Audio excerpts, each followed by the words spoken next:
Is your thing working? Yeah, it seems to be. I can't get hard unless she's insulting me, but yeah. Oh, you're Uh, talking Skype. Skype. Yeah, yeah. Skype that's a seems to common be. problem.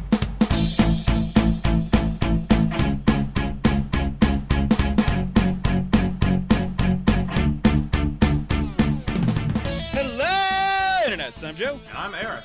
What the hell is a donut party?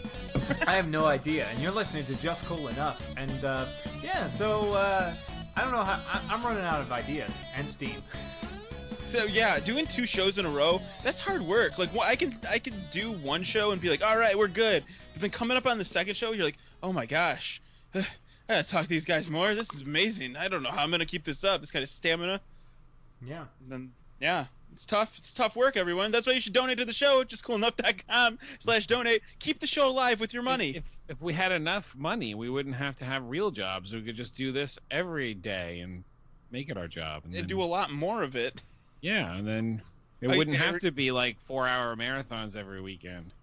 Yeah. So that would be a great thing. So yeah, donate to the show. Also, you can participate in the show by giving us an email. Our email address is theshow@justcoolenough.com. Again, that email address is theshow@justcoolenough.com. This week's show is gonna be we got some emails to go through. Yeah. Yeah, we do. So I think we should wait on the emails. We should just kick them till next week, maybe. Yeah, we should make like a monthly, a biannual email show. Twice a year. Yeah. I mean, I know we're stalling for time because we're running out of things to talk about, but can we make it less obvious? Okay, fine. I wasn't actually stalling. So anyway, I've been playing. I mean, I can go into other stuff. I got things. I got stuff to talk about. Before we get into the emails, I've never actually played the original Legend of Zelda. Like You the guys, NES version? the NES version, Legend of Zelda. I had a Nintendo, but I never really played the game for more than just a few like swipes of the sword at that point. Up until today, actually, where I found my Wii, and I happened to buy it on the Wii store, and I'm playing it through it now because I'm like, well, this is like a rite of passage that I feel like I've never really got around to playing. I should do it. And god damn, this is a good game still. It still holds up pretty damn well. I'm amazed that I've gone this long and talked about video games in very detailed conversations without having more of an appreciation towards this game. Well, I mean, So- you can have the thing about video games, which I think is maybe somewhat of a detriment, is you can have an appreciation of older games without having played them, because unlike movies and stuff like that, like the iterations are like the changes to the way we play video games and the structure of which people make video games is shifted so much that it's like like games don't age very well. I mean, the old No. ones age pretty well. I mean, like the super like the like Zelda, Mario and stuff like that still are very playable. But you can see them in other games, so you don't have to you can have an appreciation of the original Legend of Zelda without ever having stepped foot in the game. Well, and that's kind of how I felt, but I just feel like it's one of those rocks that I never overturned, and it should be under my belt of games that I've completed or played a large amount of, because it's of the time period of when I started gaming, and I like almost like you went back and started playing Pokemon, right? I haven't played. I've only played the Pokemon Go. I still haven't delved into playing the old actual Pokemon games. Oh, okay. I've been debating whether I wanted to, but I mean, I don't know. I mean, don't jump into the old ones. Nintendos are. Just go to the latest one. Yeah, the you can latest get. one. Yeah, because it's the same game but better. That's like Yeah, exactly. It's iterations of the same game. yeah. It's like an iPhone. It just keeps getting better. But I see Yeah, like then- there is then a start removing things. there is a sort of game like I mean I think the original Zelda plays like not many things play like I mean it's a little clunky. It's a little bit clunky. It can be. I mean, especially that one. But I think if you because I remember there was that Pixel Heroes game, which was essentially the original Legend of Zelda, but all pixelated in 3D and awesome. And then I played the last one on the 3DS, the A Link Between Two Worlds, which is just a sequel to the Super Nintendo Zelda. And played just like it. It was top down, and the swinging of the sword was all the same. And so I feel like I got the experience from that without having to actually go in and play any of the older ones. Yeah. So, but and that's exactly what I was kind of getting into here. The old games that don't hold up are the ones that are based in the coin era of arcades. I mean, some of that. I think very few games stand the test of time gameplay wise, because I think we just get better and better at designing them. There are only a handful of games I think that actually do hold up, and they're like the tent poles, like the Zeldas and Tetris, figured out how to do that specific thing right, and there's nobody. Like a game that took up a ton of my childhood, Gran Turismo, does not hold up. No. You go to a modern game where you're actually able to calculate physics and weather and weight of a vehicle. It's so much better nowadays. There's no reason to go back to the old games other than pure nostalgia. There's better gameplay experiences all over the place, and I was really pleasantly surprised with, even though the controls, I feel like, okay, if this was going to be modernized just a little bit, kind of make it feel a little bit more modern. I would suggest, like, if you think that, then grab A Link Between Two Worlds on the 3DS, or a couple of the DS ones as well, like Four Swords Adventures or Minish Cap on the Game Boy Color. Like, those is the same gameplay, but I think are probably a little tighter. Yeah, exactly. But that's the thing that I'm so surprised of. I think Legend of Zelda came out in 1988, maybe a little earlier, maybe 87. I don't think it was a launch title with the Nintendo Entertainment System, but that is 30 plus years ago. Yeah. And almost this game holds up. It's in an arena where everything is always moving to the next greatest thing.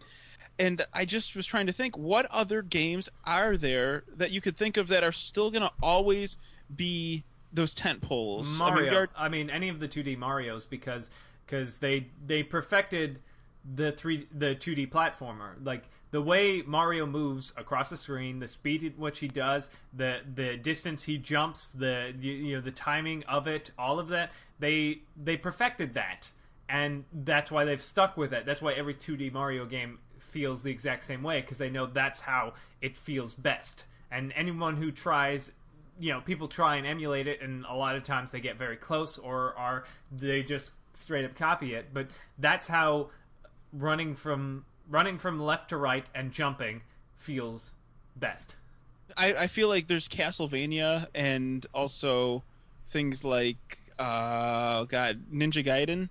Yeah, I had Metroid. I remember Metroid. Yeah. The I forget which Metroid it was. It was one of, I think it was the Super Metroid. Maybe? No, it was the original Metroid. I have it on my 3DS, and I tried playing it, and it's fun. I remember playing Super Metroid a lot, but it's not like it controls bad. It's different. It feels clunkier. It's clunkier because of just how it was. It's trying to do a whole lot of stuff that in a modern game would be, you have a million buttons, but back in the day you had 3.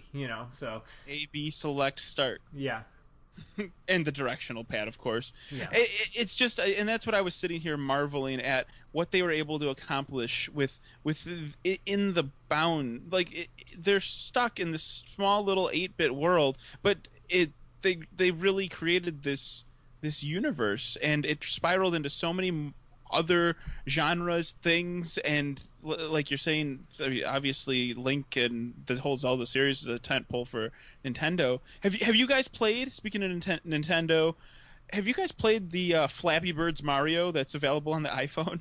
No.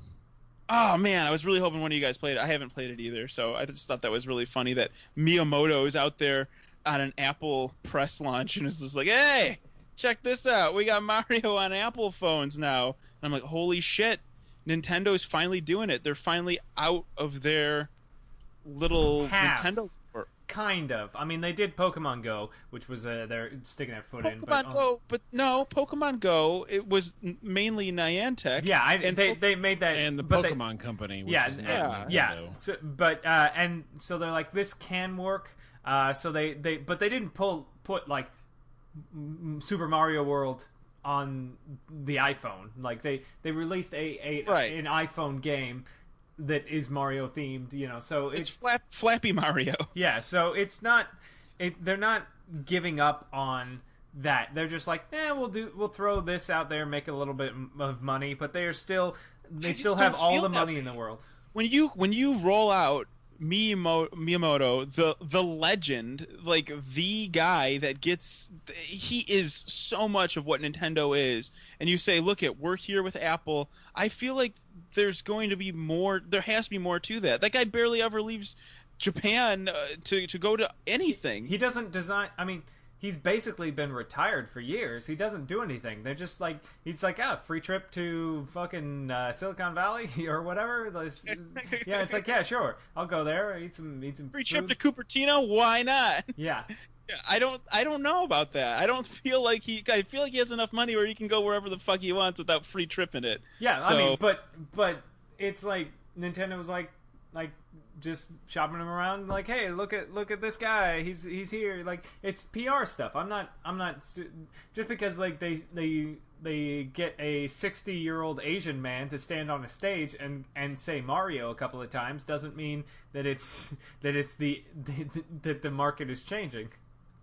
But it is, though. But it absolutely is. And even though they've absolutely destroyed the mobile market, destroyed in a good way. They have totally took over the mobile market with these newfangled Game Boys.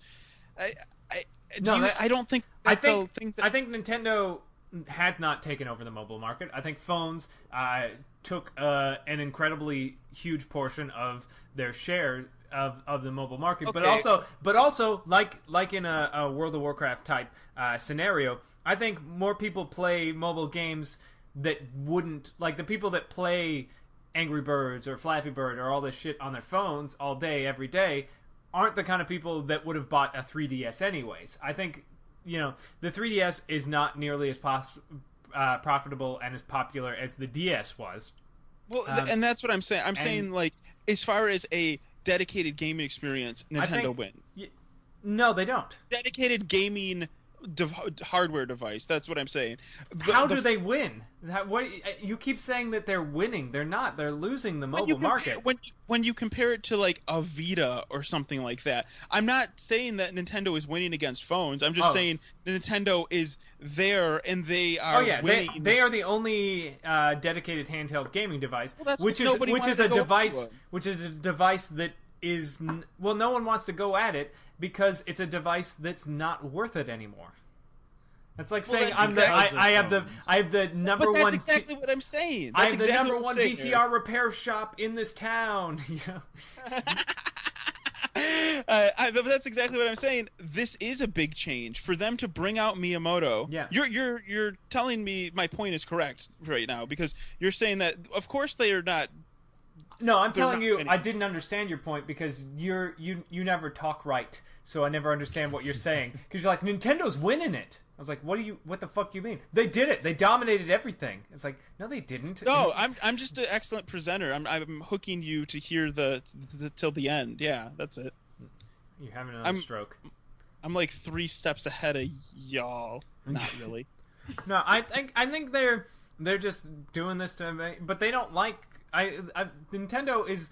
They are slowly. I mean, it is a big deal that they are releasing a property to a thing that's not a Nintendo product. They haven't done that since the very early 90s when they let some asshole make a fucking Zelda game for the 3DO. Or whatever, the Amiga CD, whatever, fucking those, like, I could really eat an Octorok, those shitty, like, terrible games.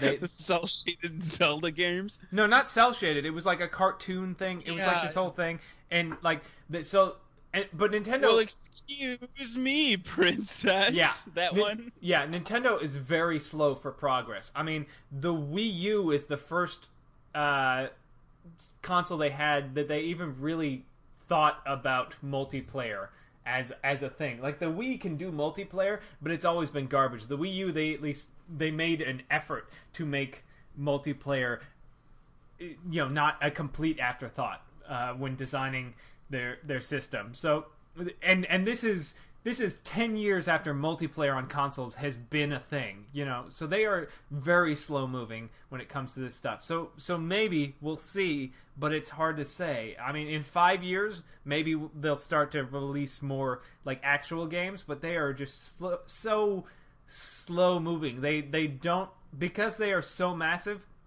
they don't have to shift with the tides. They can let the tides roll over and see where things end up and then go where they want. Yes. No, I totally agree. Cool. Good discussion. Ike, what do you have to add? I don't have anything to add. You're wrong, and Eric made all the right points. So, well, I mean, that's what we're here for. So anyway, we have a whole show dedicated to emails, like we were talking about 15 minutes ago. We'll get to that next time because we've used up all of our time talking about useless bullshit. Speaking of that, emails. Ike, are you ready? I am. I have a gaming email, which I thought was a good segue because we were talking about gaming. Oh, all right. Let's get into it. From we did a podcast about video games or games that aren't video games and kind of board gaming stuff, and it was the one you guys didn't invite me to. Yeah, that's true. We can talk about it though because we have this great email by Jack. Jack says, "Hello, Eric, Joe, and Ike. Sort of adding on from my other email since I didn't know the topic at the time. He says Heroescape, King of Tokyo, Munchkin, The Resistance, and Warhammer 40K were some of the games that he enjoys that are not video games. Those are mostly board games. Heroescape I'm not familiar with. King of Tokyo is a lot of fun. I've played that a bunch. Munchkin is great if you want to just not be friends with your friends for a little while afterwards. It's one of those games. It's like, fuck you. Because it's a game where the game is so inherently broken. Like, there's no balance to the game, and it's broken as shit on purpose. And they tell you that right off the bat. They're like, listen, this game is not balanced. It's broken. People will it's just gonna suck sometimes. And it usually is. And it's usually James, because fuck James. I hate that guy. Yeah, James. guy. Yeah. King of Tokyo is kind of fun. Munchkin is a pain in the ass sometimes. And the Resistance, we play that a lot, but we play a lot more of Resistance Avalon. We actually played the last game night, played Resistance for the first time, and I was like, oh, it is exactly Resistance Avalon. Resistance Avalon is they just changed the names of the cards, but it's the exact same game. But yeah, it's another one of those. It's a great lie to your friends games. It's a little longer. The same company does a great game called Coup as well. I really, really like Avalon. That game also makes you hate your friends. And there's a healthy amount of distrust in the room after, during, and before that game. Before you're like, yeah, want to play some Avalon? It's like, yeah, sure, no problem. You son of a bitch. I know you're the guy, you're the wizard, but I'm not sure. But I kill you, maybe not. I don't know. Yeah, I don't know if it's because we played Resistance Avalon for years before the first time I played just the original Resistance. But I feel like Avalon, the roles make sense. Because it's like one of you knows everybody's role because you're Merlin, whereas in the other one it's like one of you knows everyone's role because you're the governor. It's like, well, what the fuck's that? And it's like one of you is Percival, so you get to know. It's like, hey, oh, that makes sense. And it's like one of you's this guy. I was like, well, who the fuck's that guy? I don't know. So I feel like this Resistance Avalon works. Even though it's just a 1-for-1 reskinning of Resistance, I feel like it feels more in. It makes sense. I don't know. The mechanics work with the universe better. I agree. Yes. Okay, so if you haven't played that game, jeez, just play it. I've actually played a few more games, but Ike, what do you think? Do you have any more games that you wanted to add on to this list since we're on the topic again? Not that I can think of. I mentioned most of the cool, interesting ones last time. I played. So- There was one I played at Comic-Con that I really enjoyed. It was called like Greedy Greedy Goblins, and what I really enjoyed about it, it's only like I think 4 players, maybe 5 players, but it's a game which it was pretty easy to set up and do. And what I loved about it is there wasn't turns. It was a very active game where there's like just a pile of tiles, and you are literally going one at a time, checking a tile, and maybe there's like a gem or dynamite, and you're like placing in places, and you're all going at once, which I love that idea. We played that, and we're like, this is a great mechanic. The idea that you don't have to wait on somebody's turn or make it you're just like literally. What if somebody going. goes to the bathroom? What happens? Well, you want to like go all at one time. If someone goes to the bathroom, then Everybody goes at the same time.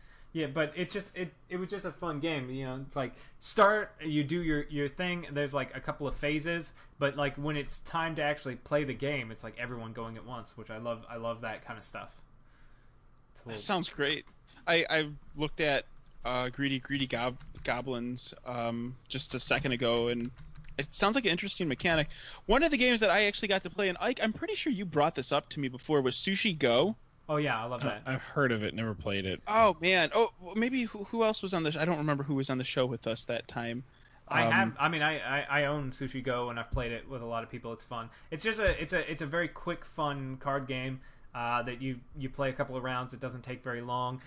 It's one of those ones where you can be one of those people that explains how it works in detail, which I think is the wrong way to go with that game. I think if you have it, you just go, okay, these are gonna, like, here's a thing. It's probably not gonna. We're gonna play like 3 rounds. You'll get it. Like, you give them a quick overview and just start playing. Like, what do I do with this card? Just play that one right now. You'll see what happens. Don't worry.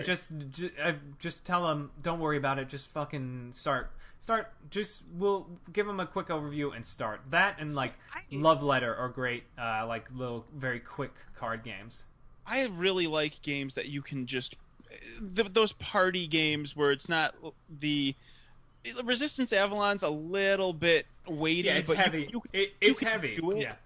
But Sushi Go is like, get in there, you learn in less than 10 minutes, and then you can get 3 or 4 rounds in 15 minutes if you're going. Yeah, and it's fun. And it's another one of those games where you kind of know where things are going by the last part of the last round. You're like, oh, you fucker, and then you still have time to screw somebody's plan up, and there's you can also you never know, somebody might just pull out all the pudding at the end. But if you like if you want a great lie to your friends game that's easy to pick up and you don't have to explain too much, I would totally. Every time I've had a new group of people. This has happened to me a number of times. We've played One Night Werewolf, and it's happened multiple occasions where someone will bring it out among other games, and then we will play it for 3 hours straight. You know, because it takes a minute to explain, and you could play it for hours. And that's always happened to every time I have like a new group and somebody buys it. I was like, we're going to play this for 3 hours. It's like, yeah, we'll play a couple of rounds. I was like, no, we're going to play for like 3 hours. Tish, Scotty, add it to the list if you're listening. Yeah, it takes 10 minutes tops. One Night Werewolf. This sounds like my kind of jam right here. It's a great lie to your friends game. A round is 10 minutes or less, and you will play it for hours. Well, are there any games that don't make you hate your friends? Yeah. I mean, Werewolf is... there's plenty that make you not hate your friends that we play. A lot of the ones I play with my friends are, like, lie to your friends games. But, there are ones, like, working together, like, Pandemic is a great, like, everybody working towards the same goal, or Forbidden Desert, which is just a slightly less complicated Pandemic, you know. There are cooperative games. There are less like competitive games. There's so many board games. We're in a golden age of board games. There's plenty. I feel like we are. I feel like when I was growing up, or a generation before us, it was just like, let's play Sorry. And like, Sorry or Monopoly. You know. Yeah, you got Monopoly. Boggle, Risk, Tank I don't know, there was a game called Tanks that my dad was like, "You're gonna love it. It's about tanks." I'm like, "Sweet." Open the rule book. I'm like, "Fuck this. I'm an 8-year-old. Yeah. I don't feel like understanding any of these things. Awesome. Twisted Metal is way better than Tanks." Yeah, it's a great time because there's a game for anyone, for any level of skill or anything. Like you could have your very quick. I've got a couple of quick card games that are great for like I don't play games. Cool, this will take 3 seconds to explain, and we can play for a little bit, play a couple of rounds, and then you've got like your more complicated card games, Lighting Friends, more complicated. Board games like I've got like three games that are essentially the same but varying levels of difficulty. I've got Forbidden Desert, and then Pandemic, which is a more complicated Forbidden Desert, and then Dead of Winter, which is a more complicated Pandemic. And you can do like any level. Then you can fucking have your friends together and play Twilight Imperium and spend like 6 hours playing one giant space battle. There's so much like variety in the spectrum. It's great. It's so weird because I never liked that stuff before, and I don't know why. Maybe I'm just slowing down. I'm like, I feel like thinking about things on a board. I don't know. It's just yeah, but you liked Civilization, so you already liked those games. Yeah, you're totally right. You just didn't. Like, find... Oh wow, it has a hex board. I love it. Yeah. Yeah, you're right. Okay, I mean, sure. Yeah, the video game XCOM was designed as a board game first, and then they made it a video game. They designed the mechanics of the video game first in a board game form, and then made it a video game, and then decided, well, fuck, let's just also release the board game. So now there's a board game version. I have. That's one of the few things I'm looking forward on the Steam Winter Sale coming up. XCOM, the one that got released. I just don't play any of my Steam games though. It's almost a waste. I'm like throwing money down a pit. Yeah. Ike, what's the next email? What else do we got going on? We have this next. Let me unstart. Thanks for that email, Jack. That was excellent. Thank you for sparking the good conversations. This one continues the same theme. This is from Brady. He wrote, "Hey JCE crew, my top 3 non-video games are The Contender, which he says is a political card game, a political Cards Against Humanity type game, where the moderator reads a political topic and the contenders read cards based upon actual political quotes and then debate the topic. Number 2 is D20 Modern. It's like D&D, but set in modern times. Supplements include rules for steampunk times, futuristic cyberspace, the Matrix type settings in giant robots, and you can play realistic or add in the magic and monsters." And finally he said Android Netrunner. It's an asymmetrical card game based upon hacking a hacker trying to infiltrate a corporation's servers. One thing I really like about Netrunner is that the expansions have 3 copies each of 20 new cards. No need to buy a ton of booster packs each time you get the cards you want. Gets my number 1 spot because I love the theme and the consistent evolving, it's constantly evolving. I hear so much. Like a site I go to all the time, Shut Up and Sit Down. They do board game reviews and videos and stuff, and they just like have been obsessed with Android Netrunner for years now, and just constantly talk about it all the time. And so it's one of those things because it's basically. It's like having, from my understanding, it's like Magic the Gathering, only you don't have to worry about, like, buying the right cards or anything, essentially. You just buy, like, it's already in the box, so... That sounds pretty fun. So, The Contender, I think we talked about that. We used to be on a network with Justin Robert Young, who was one of, like, the brand evangelists for The Contender, but we're not on Alpha Geek Radio anymore. So since they fired us. We got fired. Speaking of our last episode, ever got fired from a place? Alpha Geek Radio. Sorry about that, Todd. We didn't know that you were allergic to those things. Next email on the list, by the way, if you want to participate in the emails, our email address is theshow@justcoolenough.com. That's right, I'm plugging it again because it's so important. We want to hear from you, like this next emailer here. Well, this actually kind of... Yeah, why did we start this email? Yeah, but I don't know why. It was for games. So what I can use is this opportunity. if you share anything Just Cool Enough related on Facebook, you, presuming Joe still keeps up with it, can be entered to win a game key for an absolutely useless, perhaps not so useless game. That's right. We keep getting keys from our listeners, and I know things are getting shared. I just don't know if Joe's decided to keep on top of giving all these game keys the thing away. is, like, Jack, he shares a lot of things, Jack V, and I can't just keep giving him back keys that he already owns. Yeah. So yeah, if you want to get some free Steam games, just share any Just Cool Enough post, and each week I've been drawing a winner and just messaging them. Also, if you want to get in contact us, and for whatever reason you just don't feel like emailing us, you can't be bothered or asked, on our Facebook page, you can just click the message button, and I've had a really good conversation back and forth with a couple of people there, and got an update actually that our video game is still under development, and it's going to be a old style JRPGs kind of game. So we're all going to have special little powers there, and I actually got we all got sent the little preview of how our characters look. And Ike had green hair. I had like a white tank top shirt on. That would be something like a person that would hurt their wife would use, a wife beater. It's also You could just call it a tank top. Top. You never had to say wife beater at any point. Yeah, that's a really bad thing. Yeah. Okay, I take that back. Forget I said anything Undershirt, like that. any number of different things you could It have looks said. like I'm wearing a white tee, rocking my white tee. And Eric has a nondescript brown haircut with a shirt on that may be a hoodie. So I can't.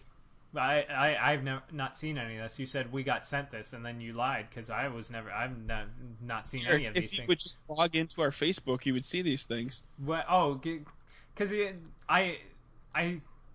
Okay, I'm ready for your excuses. I'm ready for your There's so many excuses now. times. It like every time I open my goddamn phone, it's like Just Cool Enough has 17 more messages. I'm like, God damn it! And then you already replied to him, so I was like, I guess that's going. So I had no idea. I'm not gonna read. We get a lot of messages because you just decided that that's a totally viable way to contact us, which is fine by me. I'm not complaining. It's just like there's a lot of people you're talking to. You're keeping a lot of shit in the air now. Yeah, it's and that's tough. a deep conversation. Like how far back am I gonna have to scroll to find this?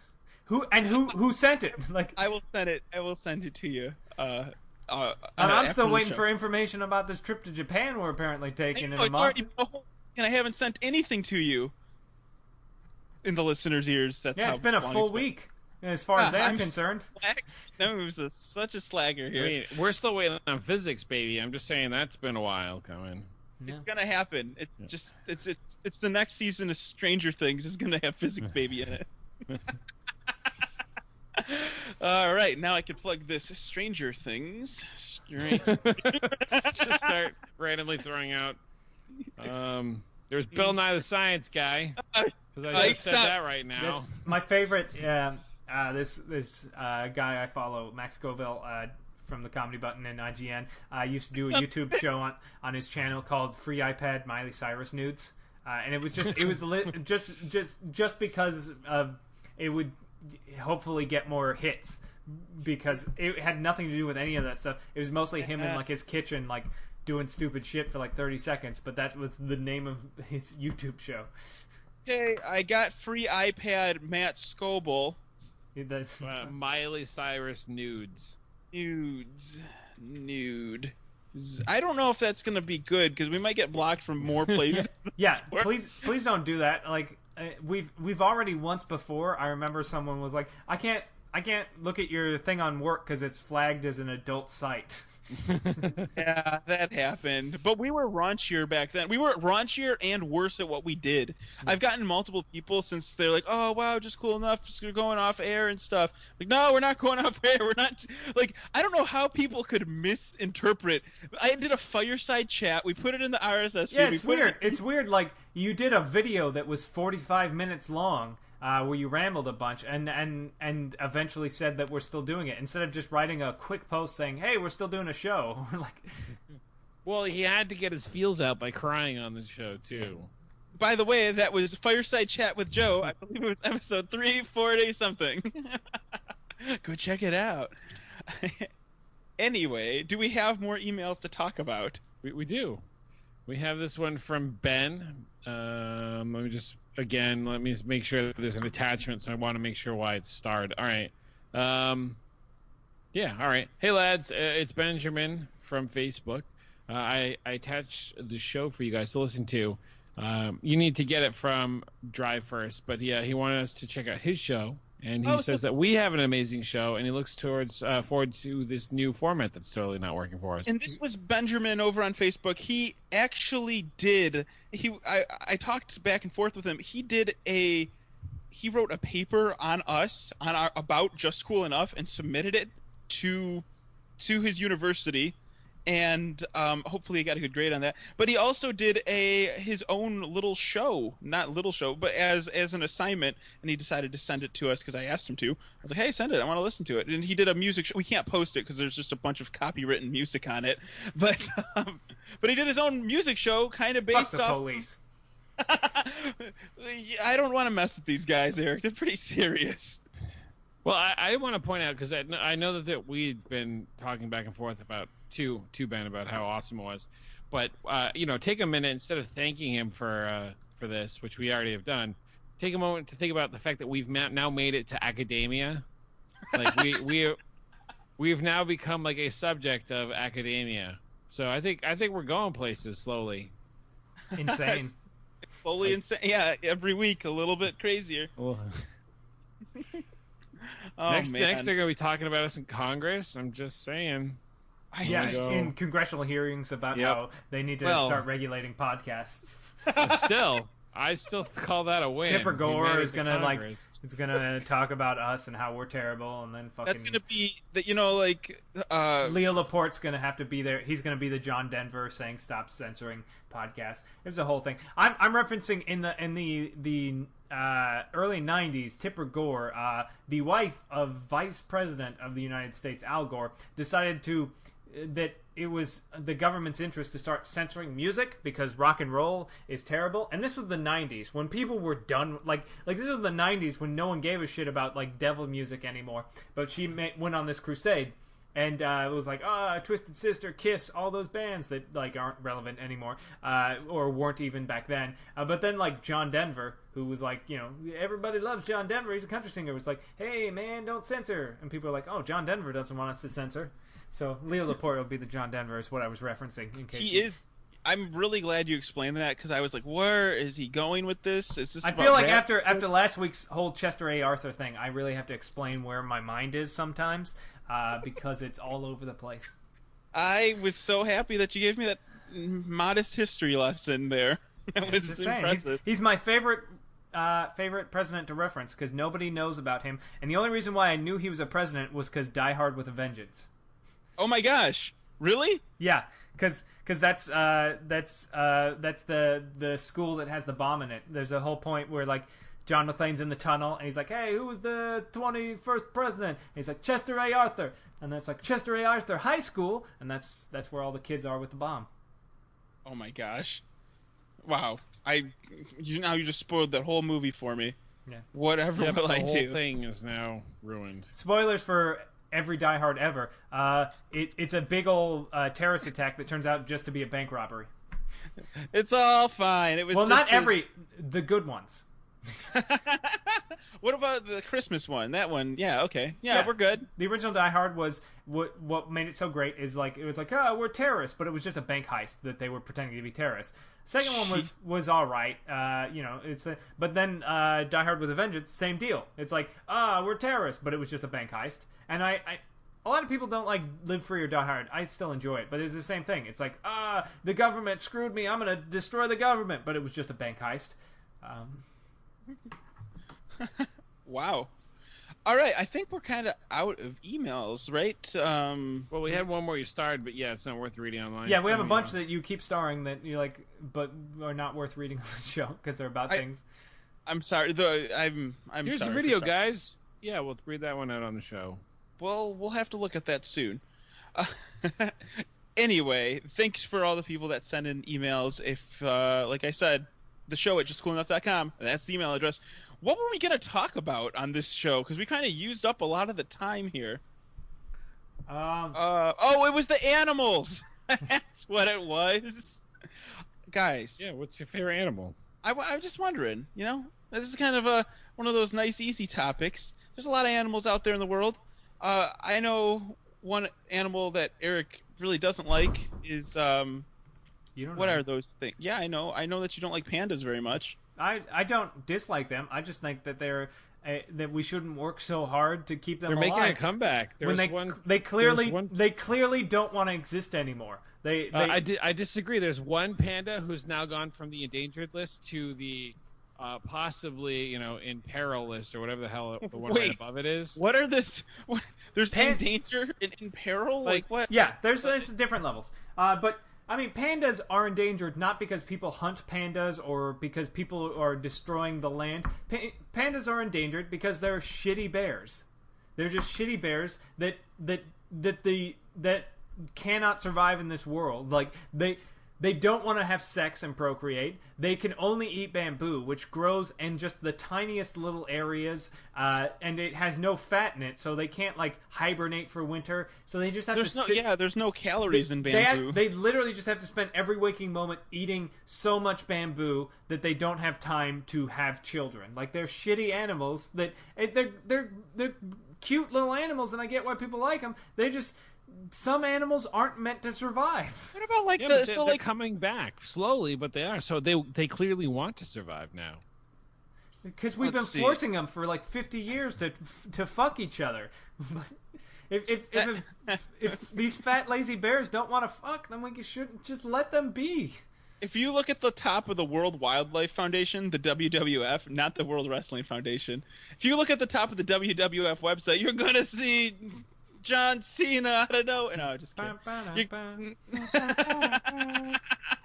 You'll see a panda up at the top left, and I kind of, Eric, I was skeptical, but you actually have convinced me that it's like, if they're just not willing to put in the work, if they don't even want to fuck, it's like, come on, why are we dumping all this time into pandas? Yeah. Because think of like Dodo dodo birds for the show, panda fucking. It's not like gorillas or tigers where we're destroying their land and hunting them for like their fucking dicks, which we brew and tease because we think it grows back our nut hair or whatever the fuck reason we kill those awesome creatures.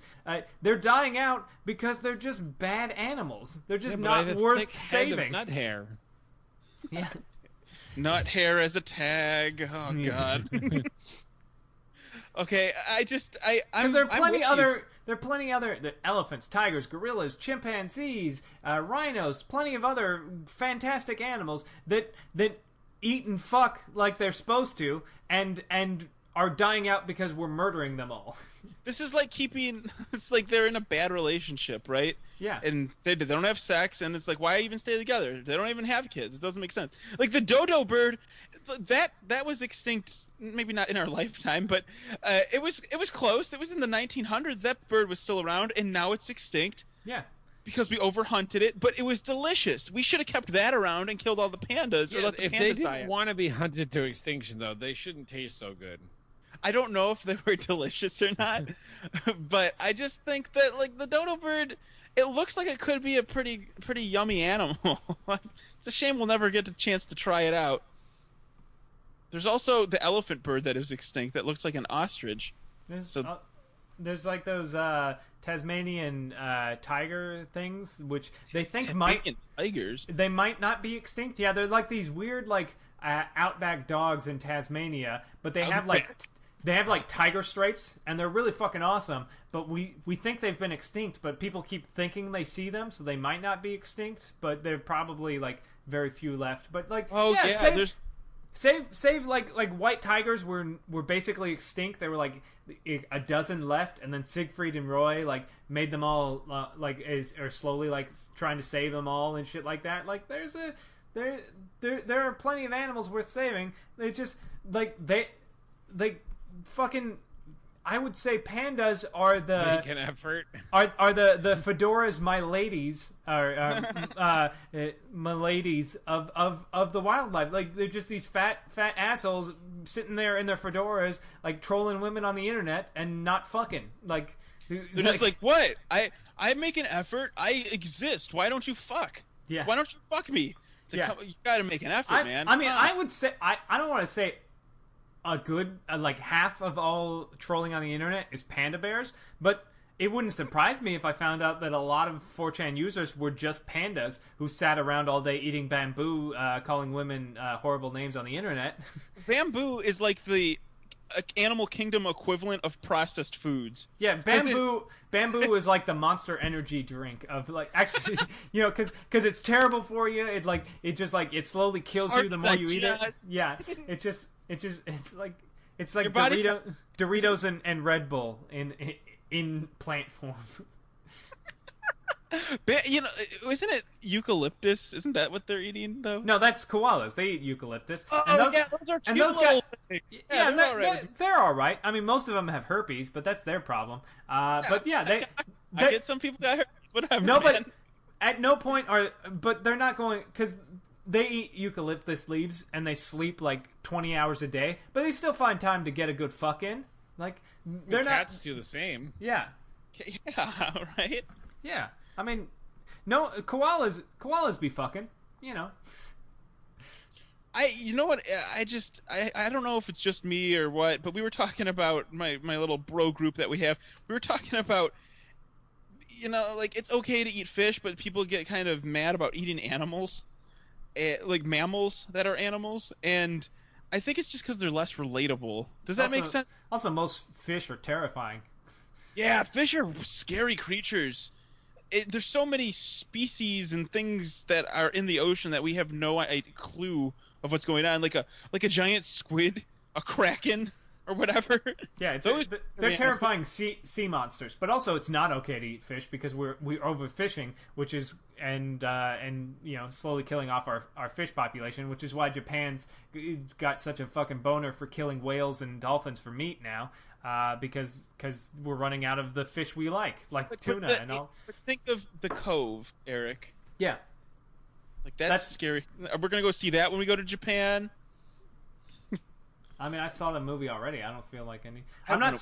I'm with you. Like, I don't know what you thought I was making. I was making like we shouldn't eat so much fish. We should stop fishing so much. We fish too much, and the fish population can't cope with how much we're killing them.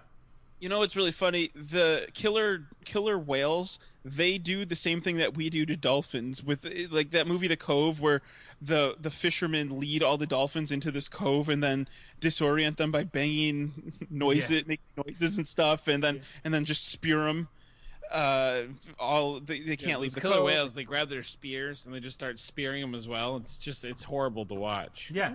Well, they're allowed to be assholes. Dolphins rape for sport. Like you fucking yeah. They I mean dolphins are smart enough to be violent assholes. But that doesn't mean we should just murder them. Like they're doing that, and if they want to go around like a dolphin will just kill other animals just for the fun of it. But you know whatever. That's his prerogative. I don't give a shit. He's not doing it in my backyard. Hey, stand your ground, dolphin. You can do whatever you want. Yeah, as long as he's doing it over in his fucking nightmare ocean. Like, if I lived in the ocean, I'd be a little nuts too. It's terrible over there. The ocean's scary as fuck. Orcas, like killer whales, they hunt.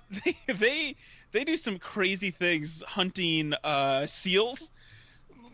They lead them out into this place and then they attack them. They do the same thing with fish. I'm just saying, like advanced hunting tactics.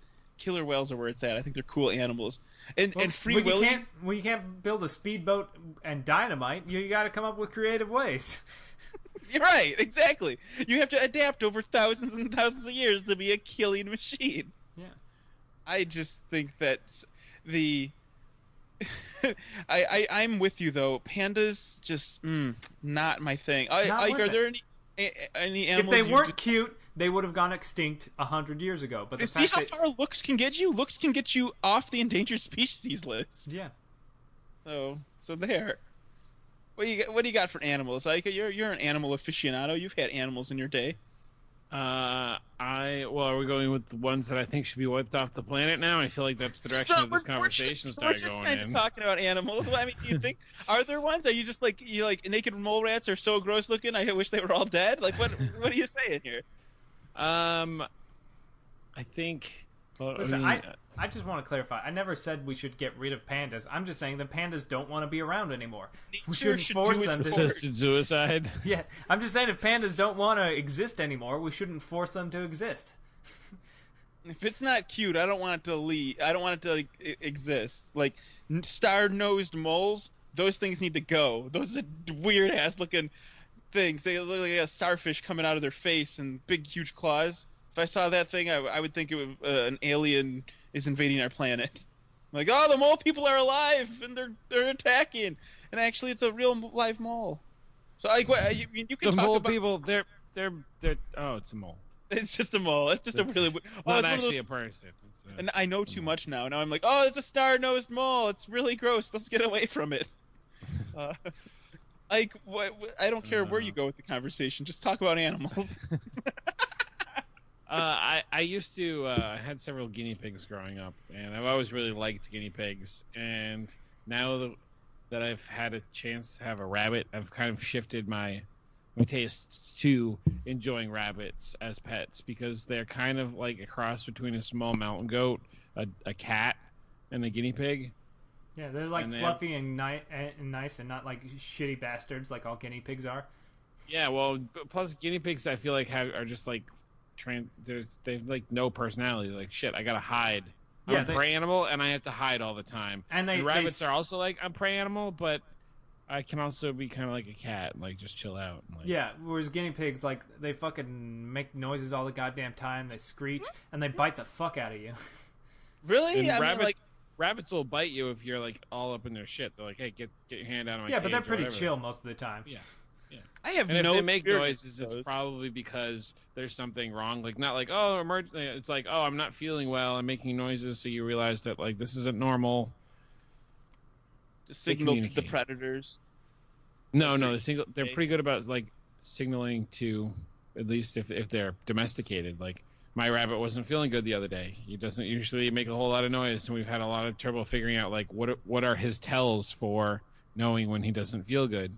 And he started jumping around his cage a lot, like going like crazy nuts, running around his cage. And we figured out that there was a problem and fixed it and gave him a bath, and then he was all better afterwards, and he was back to normal. That's so weird. When an animal is sick or something's up, they get it's just the amount of speed, the explosiveness where an animal can go from nothing to 1,000,000 miles an hour is amazing. I've watched okay, unfortunately, like if you step on a cat's tail or something like that, and they just bolt or run or something startles them and they jump 20 feet in the air, you're like, wow, I didn't even know it could do that. That's amazing. You're a domesticated thing. How did you jump up there? And or if it's just like killing a spider, I'm talking about cats now specifically, or dogs. It's fun to watch how we think we bred out all of this stuff, and there's still these animal instincts in our home animals, our pets. I think I'm going to call them home animals from now on instead of like it's just one of our what do you have for your home animal? That sounds like a rich person in like castle times where they have ostriches and tigers and things like that in their home. You know, I don't know. What did you actually come up with anything on your like cool list for animals that you just think are some of the coolest things? I mean, I'm always I enjoy raccoons and stuff because they're kind of silly. I wouldn't say they're my favorite. I'm not a huge animal guy. I like animals just fine. I'm actually kind of I like animals a lot. I'm a big fan of animals. I don't like, and I just don't like. I wouldn't keep an animal. I think just because I don't. But don't you have a cat? We have a cat and a dog, but they're not mine. And if it were up to me, I wouldn't have any animals. Like I would, I don't really particularly. I wouldn't want to take care of an animal. I would just like not have one if it were an option. See, I understand having an animal. It's just I don't feel like I'm stable enough for an animal right now. I just don't To want say the the- responsibility of it. Right. That's exactly it. It's like I feel like I spend enough time taking care of me, and then like I'm already really concerned about another person in the world. I just another thing is another thing to worry about. I don't want to worry about a thing. Also, I would rather not worry about a thing. Yeah. But I also have had animals growing up almost my entire life, and by animals I mean cats, and I think we had fish, cats, and that was good. It taught us responsibility and things like that. I feel, and it was really nice to. There's something about snuggling up with a dog or a cat, and it's just Yeah, like, hey, like I'm your bud, and we're buds, and we're like we're different species. You're got 2 legs, I got 4 legs. I lick my butt all the time, and you eat out of the toilet, and all this stuff. And we're just you animals. lick your butt all the time? I mean, you don't know if that was the dog talking. Just lay out of my brain. I'm just saying, like, animals, they can be there for you when you're freaking out, or if you're having a good time. I see the value of it for sure. And they're good to beat when you're angry. Oh, I'm dude! just kidding. I would do that. yeah. Take that back. What are you? Rabbits. We when we got a rabbit, we were looking around like, some people. I don't condone it, but some people say, oh, if the dog pees on the floor and you slap it, it will get the message eventually. But rabbits are one of the few that don't get the understanding of being hit. They don't process the same way that most animals do. Like, oh, this hurt. I shouldn't do that. So they always say, we got to figure out other ways to deal with how to. So what do you do? Do you just spray it with some water or something? What do you do? Well, like let's say it's out and pees on the floor. And you could do the same thing with a dog. You just put it back in its cage. But I also try to, when I put my rabbit away, if we're gonna go to bed for the night or whatever, I like to pet it when I put it back in the cage, kind of calm it down, like, hey, I'm sorry that you have to go back, whatever, but pet it. But when it's like, oh, you're being a little shithead, you're going back in your cage, and I'm just gonna ignore you at this point. And it seems to make a difference with positive reinforcement rather than negative reinforcement. I'm still living with the parent-in-laws. Oh my gosh, I didn't even tell you that I got a new place, did I? No. Nope. Okay, well, we'll have to talk about this next time we talk because it might be closer to us moving in. But I got a new place. I'm not going to be living with mom and dad-in-law anymore, and so I'll be saying goodbye to these animals at the end of October. That's not nice to call her parents animals. Oh my God, you're right. I inadvertently did that. That's fucking terrible. I didn't mean that, mom and dad-in-law. I'm so sorry. But yeah, so listen? Mom-in-law does. Oh. Mom-in-law is awesome, but and her dogs. That's who I was talking about. These 2 dogs that are here. I've grown attached to them. They're nice. They're nice. And get out of here, you damn dirty animals. I love the animals that we have. I get home, the dog fucking runs towards me and runs in circles and wants to be with me, and that's fantastic. And that's great. But those are great moments. But I don't want to feed her. I don't want to take her on walks and clean up her shit and all that stuff. That's not my dog. I don't want to do any of that. I don't want the responsibility. I talked about how bad I am with animals because the first time I took a dog out for a walk, I ended up pooping on some neighbor's lawn, and I left it there because I was not equipped to deal with the situation. Oh God, I don't know what to do. I didn't expect the dogs to poop and stuff. It would be like taking a baby out without extra diapers or something. It's just like, oh fuck, I have no clue what I'm doing. I have to bring this home soon. I'm sorry about pooping on your lawn, neighbors. So yeah, wait, you pooped on their lawn, or the dog did? Leaving it pretty ambiguous.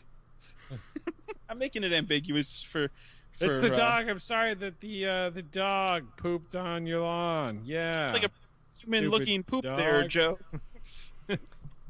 Anyway, Let's stop talking about all this dog feces and start plugging each other. Okay, fine. You're right. No, I think it's a good idea. Oh, yeah! My plug for this week will be... I did an episode of the Saving Throw Show. They do on Saturdays. They do Dark Sun with Dungeon World, which I'm on from time to time. And the season 2, episode 9, which you can find on their YouTube at youtube.com/savingthrowshow. I got to actually be the dungeon master of that game and run that game. Right. So that was fun. I got to take over for a bit and do that. So you can check that episode out. I think it went pretty well. And I'll plug them because they do a lot of really awesome work. And if you're into Dungeons and Dragons, they do a really good job. They have Dungeons and Dragons, the Call of Cthulhu, the Fantasy Flight Star Wars. They got a really solid lineup of shows throughout the week. So check them out, savingthrowshow.com. My plug for this week is a video that highlights how to actually get through all the games in your Steam library. So I will link that on justcoolenough.com as always. So you can check out the show notes there, justcoolenough.com. And you can go and start your own podcast, just like we did 7 years ago or whatever, maybe 8 years ago. I don't even know anymore. It's been forever. We're stuck here just doing this show every week because we love it. We love it. It's purgatory. Purgatory of podcasting, just cool enough. You can start your own podcast for free in under 5 minutes with ShoutEngine.com. All you need is a microphone, an internet connection, and an idea of what you're going to do. And even you can make shows that ramble on for hours and hours and record 2 shows a week and realize that you really, really like being with these 2 people every week. And by that, that's it. That's my plug for Shout Engine. So thanks for by these 2 people. You mean yourself and Eric, right? Yeah. I mean, these. Can I request that this plug that you're talking about? Can you write it down somewhere? Because I don't know where. Because I'm not going to look it up, and don't listen to enough of it to remember. I know. But I'm going to write it up in an email and send it to you. Okay. Gotcha. This week I'm going to plug. If you're in the Cape Cod area, or even if you're not in the Cape Cod area and you want to be in the Cape Cod area and you're looking to improve your iPhone game because you like taking pictures on an iPhone, come check out the iPhoneography workshop going on the Cape on October 21st. You can find more about it on Facebook by looking up Cape Cod iPhoneography Fall Workshop 2016. It's being run by Jack Hollingsworth, who's a world-renowned photographer who has since done a lot of stuff with the iPhoneography, and he has a book coming out in a couple months. And I want to push it because I'm kind of his social media guy. So. Oh wow, yeah. That's cool. So Yeah. That's fun. I can't wait to see the other cool things that come out of that. Who should we be following for that, Ike? Well, I mean, you can just go check out the workshop Facebook page, or I know Jack Hollingsworth. I know he has an Instagram, but you just on the iPhone workshop page on Facebook. All right. Well, you can follow me on Instagram at JoeQCar. You can always follow me on Instagram at mostly shit. And you can follow me on Twitter at Railvis. I still like to look at it, even though I don't usually post much. Thanks for listening, everybody. You guys are awesome, and Eric's not gonna say any bad words today because I know how to end the fuck show. off? Oh, God damn it! Is that the word? So Is that hard. the word? Yeah, it's the fucking word. I was trying.